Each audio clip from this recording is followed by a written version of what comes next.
Hello and welcome to day 4 of the Simplify Your Life series. If you don't know what that is, I will put a link up here for you and also in the description box below for the introduction so you can see what we're talking about. So, day 4, we are going to empty our minds and get rid of everything that is whirling around in there. Do you ever feel like your mind will just not stop going and you can't sleep, you can't think clearly, you've got so many things and to-do lists going on up there and it just becomes a bit too noisy? Well, today what we're going to do is declutter our minds so we can hopefully go to sleep tonight feeling a lot better about ourselves, about our life, and have a lot more focus. And the way in which we do that is something called a brain dump. So have you ever had that feeling where it's like a mind tornado, or to me it feels like ping pong is constantly going on up there and you cannot focus on things properly because you've got so much noise in the background of other things that you want to be doing, other things that you need to do, other jobs, other tasks, things that you're thinking through.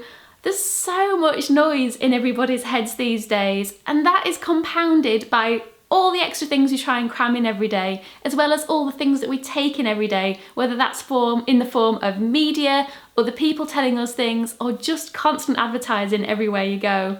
Well, today we are going to do what is not so nicely termed as a brain dump. Step 1. We want everything in one place. And now that might sound a little bit confusing considering this isn't anything physical, but what we want is all our thoughts, all our questions, all our worries, all our to-dos, all our jobs, all our lists. We want it in one place so we can analyse it. So go get yourself a pen, some paper or a journal, a coffee or any beverage of your choice and sit somewhere comfortable. What is a brain dump, I hear you ask? Well, this is a non-organised list. You just want to free write everything that is in your head. Do it in a bullet format, I find that easiest, and just write until you can't write anymore. To give you some ideas of things that you might want to write down, think about any thoughts or ideas you have, any upcoming appointments, tasks or errands that you need to run. There are other lists out there that can be used as prompters, but personally I find these not so effective because it's like adding to the noise. To me, if it's in your head and it needs to come out, it will be there. You don't need external lists to get everything out. So just write what's in your head, what's important to you, what's worrying you, and that's what we can deal with. The reason why we do this in a list format is so that when we come to do things off our list, we're just focusing on one item at a time and not thinking about everything else that's going on because we'll have organised that separately.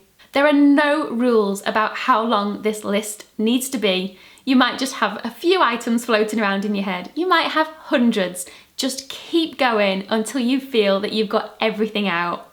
If you have never done a list like this before, it can feel a little bit overwhelming or daunting. You might think that it is going to take you hours or that it's just going to be too much. But trust me, bear with me and just do it because it feels so good once you've got everything out your head into paper format or list format because you instantly have perspective on what is going on in your life, what things are important, what you need to do, and it makes you feel instantly calmer and that you're in more control of things.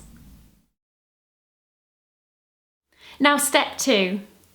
Go for a walk. Do something a little bit different just to get away from that space so that more things can flow into your head.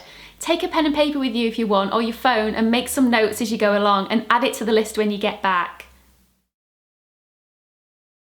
Once you've got back from your walk or whatever it is you've been doing, write on that list any other ideas or thoughts that you've had during that time. Now, step 4, we're going to start organising this list. The first thing to do is cross out anything that's no longer relevant or important. You might have written things down that you look at now and think, I don't need to do this. I don't want to do this anymore, or I can get somebody else to do this. Cross it off, get it out of the way. Step 5. Go through and organise this list in the form of what is a priority to you. Work out the things that need doing immediately and start putting little circles around them so you know which ones are the most important. I'll also recommend going through each item and putting them into different categories. So things that you can do at home, things that you need to do when you're out and about, phone calls that you can make, any phone calls, put them all together so you know that you can sit down with your phone and get a couple of things knocked off the list at once.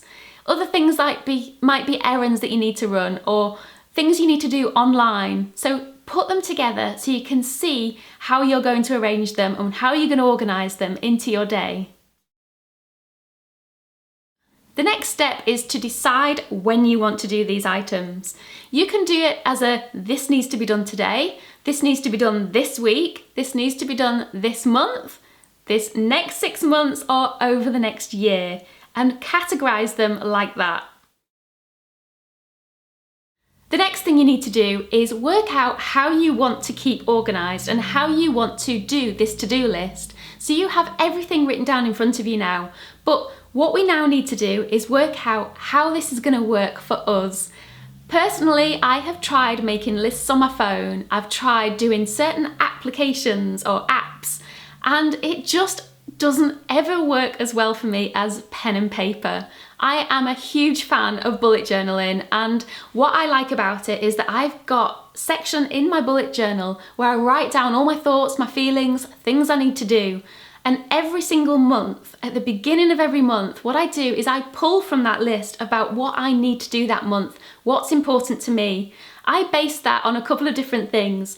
What do I enjoy doing, and also what's important to me? What is going to help me reach my goals? What's going to make me feel better? And every month I pull in so many items off this list, and then every month I then categorize that into weeks. And I know this is sounding a little dorky, but every week I'll take a few items from this big list of things that I need to get done. And it just breaks it down into bite-sized chunks. It makes everything feel so much simpler and so much easier.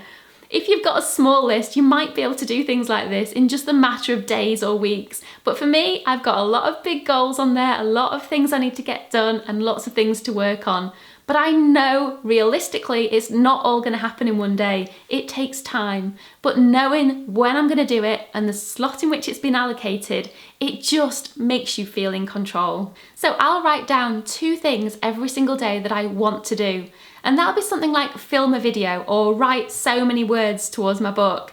And then little things will crop up like needing to go to the shops or needing to ring somebody or needing to book an appointment. And that's fine, they're little jobs, but the bigger jobs, just break them down. And now a final tip for you. At the beginning of every single month, do a brain dump. Get everything out your head again, make it a practice and declutter your mind every single month. Get everything out so you've got it all laid out in front of you. You can organise it, you can focus and you can plan. And I hope you have enjoyed today, and I will look forward to seeing you tomorrow. Goodbye.